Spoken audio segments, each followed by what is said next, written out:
इस बोतल में द्रव रखा है, बोतल की दीवार पर समान दाब डाल रहा है।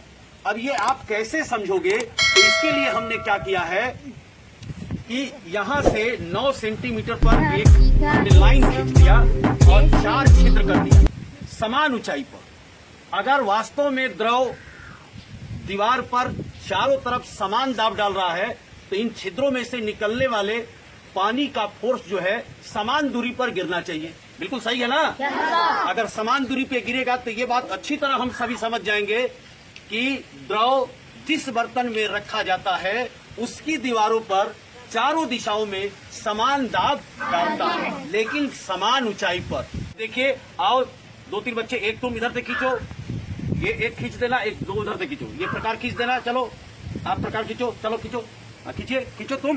देखिए आप क्या देख रहे हो ध्यान से, इस प्रकार को जब निकाला गया और ये ढक्कन जब हम खोल देंगे ऊपर से, ये ढक्कन भी खोल देंगे तो ये देखिए चारों तरफ समान दिशा में दाब आपका पड़ा, यानी इसका फोर्स, इसका फोर्स, इसका फोर्स हर जगह क्या है आपका समान आ रहा है। देखिए एकदम समान चारों तरफ से, ये दूरी, ये दूरी, ये दूरी, ये दूरी क्या है, एक समान है। इसका मतलब कि यह अंदर का द्रव इस बर्तन पर समान दाब डालता है। समझ में आया? अब देखिए, फिर हम बंद करेंगे तो पानी गिरना बंद हो जाएगा। अब थोड़ा सा और ध्यान देंगे हम कि इसमें थोड़ा पानी, एक गिलास और ले आओ। अब देखेंगे कि बर्तन के आकार से क्या प्रभाव पड़ता है इस पर। हम आपको ये बताना चाहते हैं कि द्रव जिस बर्तन में रखा है उसके दीवारों पर समान दाब डालता है, समान ऊंचाई पर चारों तरफ समान दाब डालता है। अगर बर्तन का आकार भिन्न भिन्न है, इस पर भी 9 सेंटीमीटर पे छिद्र किया है, इस पर भी 9 सेंटीमीटर पे छिद्र किया है।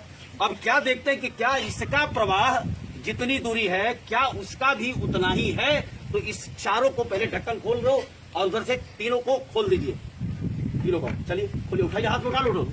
अब देखिए इधर नीचे, नीचे रखिए, नीचे रखिए, नीचे रखिए। देखिए इसका फोर्स की दूरी और इसके फोर्स की दूरी एकदम देखिए बिल्कुल समान है, कोई अंतर नहीं आ रहा है इस बोतल से भी और इस बोतल से भी। इसका मतलब ये हुआ कि द्रव दाब बर्तन के आकार पर निर्भर नहीं करता, द्रव दाब बर्तन के आकार पर निर्भर नहीं करता, बल्कि द्रव की ऊंचाई पर निर्भर करता। क्योंकि देखो ये पतला बोतल है, ये मोटा बोतल है, तो आप अगर मोटी बात सोचते तो आपके दिमाग में क्या आता कि भाई इसमें ज्यादा पानी है, लेकिन नहीं, आकार कुछ भी हो, ऊंचाई यदि समान है तो द्रव दाब समान लगता है।